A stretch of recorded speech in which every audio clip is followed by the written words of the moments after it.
الله أكبر الله أكبر. The Umrah, the sacred journey to Mecca, where a person performs the lesser pilgrimage. It's recommended to perform Umrah whenever one can, because in an authentic hadith, the Prophet, peace be upon him, said, "From one Umrah to another is expiation for what comes in between." This is an incentive to visit Allah's house as many times as a person can in their lifetime. Preparation involves both intention as well as action. How can one resist visiting the house of Allah, the first house built for Allah's worship by Abraham or Ibrahim alayhi salam and his son Ismail? إن أول بيت وضع للناس للذي ببكة مباركا وهدى للعالمين فيه آيات بينات مقام إبراهيم ومن دخله كان آمنا ولله على الناس حج البيت من استطاع إليه سبيلا ومن كفر فإن الله غني عن العالمين. Assalamu alaikum wa rahmatullahi wa barakatuh. Welcome to Mecca. This is Al-Haram, and we will be taking a visual tour of the Umrah, or the lesser pilgrimage, in hope that people who watch this will be inspired to either go again or to go and visit this place for the first time, the holiest place on the face of the planet.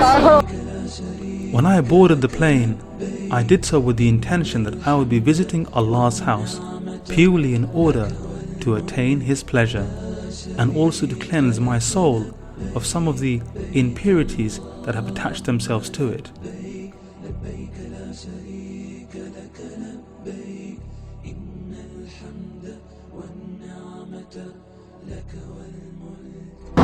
We are now passing over the Miqat soon. All the pilgrims are in their pilgrimage attire, and we'll be passing over the Miqat, which is the boundary, after which you should be in a spiritual state of Ihram. You cannot cut your nails, you cannot cut your hair, and there are a few other restrictions that apply to the pilgrim. As we passed over the Miqat or boundary, we assumed Ihram, the spiritual state required of a person when they wish to perform Hajj or Umrah. After this, people started to recite the Talbiyah, which is a verbal declaration by the pilgrim.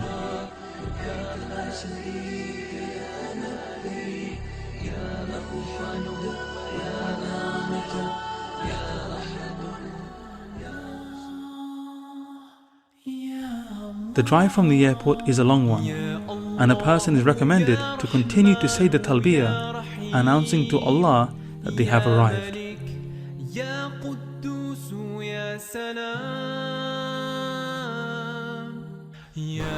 Right then, so I've checked into my hotel. It's the Grand Makkah Hotel. It's just behind the Haram, and it seems to be a good quality hotel, but as is always the case, when you come here, you don't really come for the hotel, and I'm just going to rest up a little bit before I head. And you know, the journey here does really remind you that this is really a special place, and to get here will never ever be easy. And it just shows you that just like any place is special, this is the most sacred place on the earth, and to get here will never be easy because the rewards are immense. People come to the Haram from all different sides of the masjid, saying the same Talbiyah.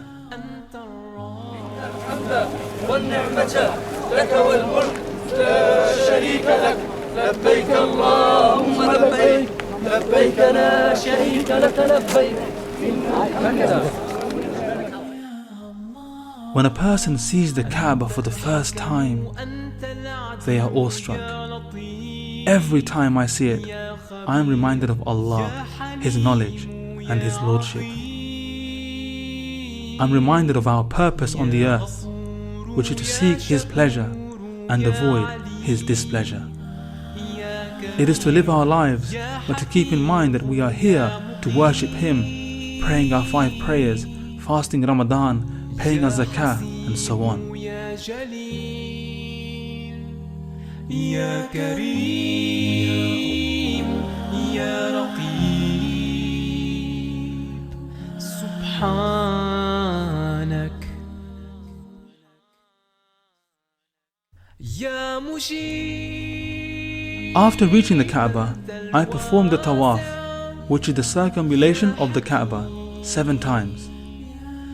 This is done amongst at least 1 million people.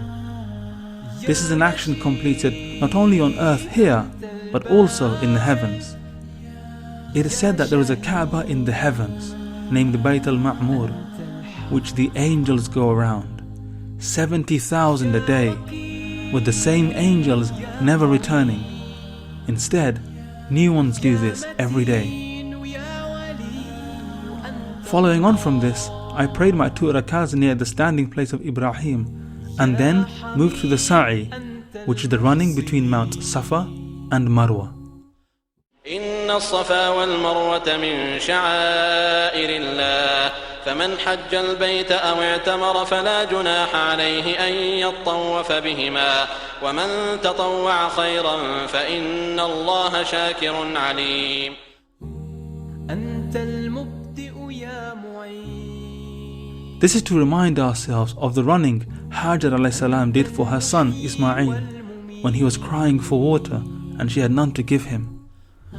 I am always moved by the fact that an action performed by one of the female heroes of Islam is not only mentioned in the Quran but is a staple part of the Hajj and also the Umrah. There are green lights overhead, and when a man reaches them, he has to run to mimic the running Hajar did. It was during this moment, of course, that Zamzam gushed forth when Ismail kicked his heel on the ground. And that is why Zamzam water is dotted all around the Sa'i area, free to drink. After that, it is a case of shaving or trimming the hair, and the Umrah is complete. The person can then come out of Ihram into more comfortable attire, no longer restricted by the possibility of breaking their Ihram. During a person's stay in Mecca, they can visit some of the other sites located nearby, between prayers of course. You can visit the places which are part of the Hajj. These include the Jamarat, where a person symbolically stones the devils.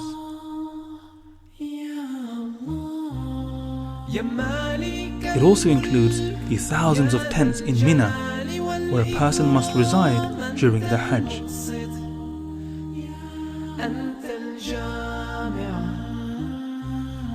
You can also visit Mount Arafah, which is central to the completion of the Hajj. This place is special for quite a few reasons.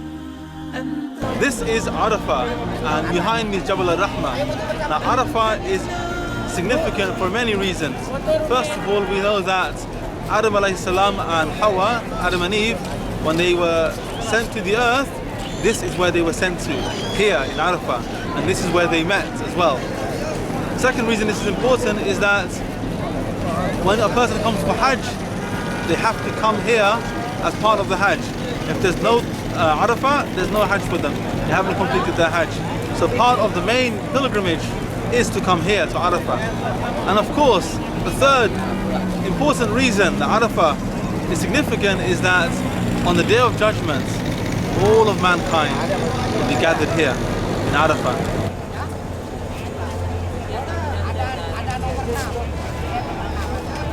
Just being here reminds us of human history. Of all the places on the face of the earth, this is where we started and this is where we will end up.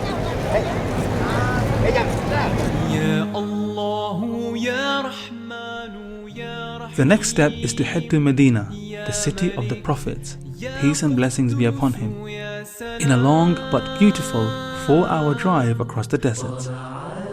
Driving to Medina, one is reminded that the Prophet, peace and blessings be upon him, made this journey too, of course without a car and under duress, as the leaders of Mecca were hot on his trail. you will probably reach Medina by nightfall. The next morning, you have to prepare yourself to be in the blessed city of Medina. Masjid Nabawi is captivating. It really, really is. There is a sense of peace in Medina, and you feel it most when you are at the masjid. As I walked to the masjid, I was filled with nothing but sakina, which is the Arabic word for an inner sense of tranquility.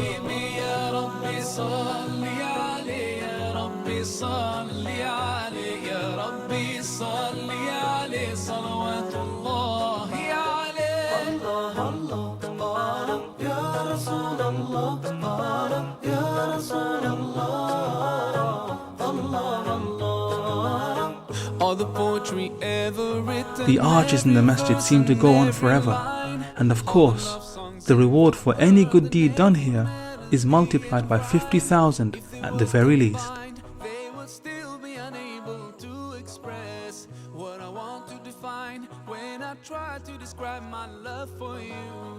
This is why it's a good idea to head to a special part of the mosque at night, which is called the Garden of Paradise.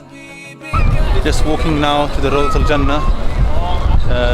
It is said to be one of the pieces of paradise. In an authentic hadith, the Prophet, peace be upon him, said that between my house and my pulpit there is a garden from the gardens of paradise. So if you pray there, it's as if you have prayed on an actual piece of paradise. It is incredibly congested here, as it's located in the original part of the masjid. But if you are fortunate enough and patient enough, you can pray where the Prophet, peace and blessings be upon him, used to pray, and where his companions used to pray. After praying there, you also give your salams to the Prophet, peace and blessings be upon him, and his companions Abu Bakr and Umar ibn al-Khattab radiallahu anhuma. Another masjid to visit in Medina is Masjid Quba. This is the first masjid the Prophet, peace be upon him, built upon arriving in Medina.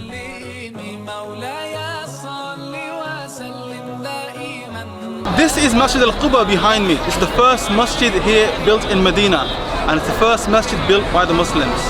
The Prophet, peace and blessings be upon him, built this masjid with his own two hands.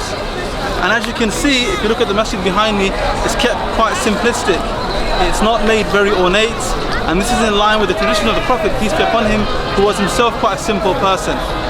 If we head inside, we'll be able to see a little bit more what the mosque is like on the inside. So, let's head inside. His worth in character and beauty to ever walk on earth.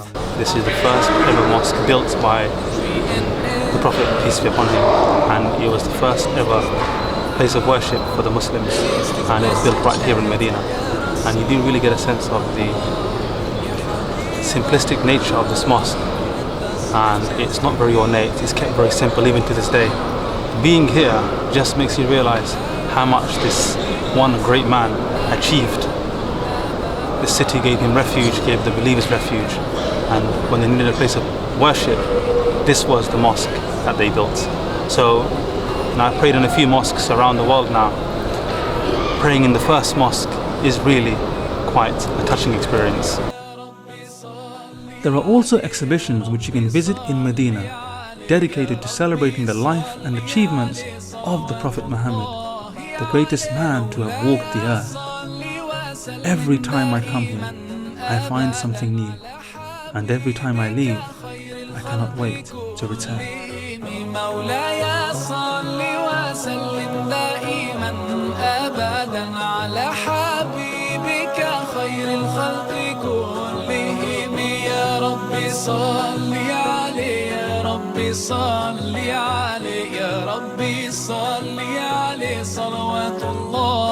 I hope this video has been beneficial in inspiring the viewers to come and visit here, Mecca, the holiest place on the face of the planet.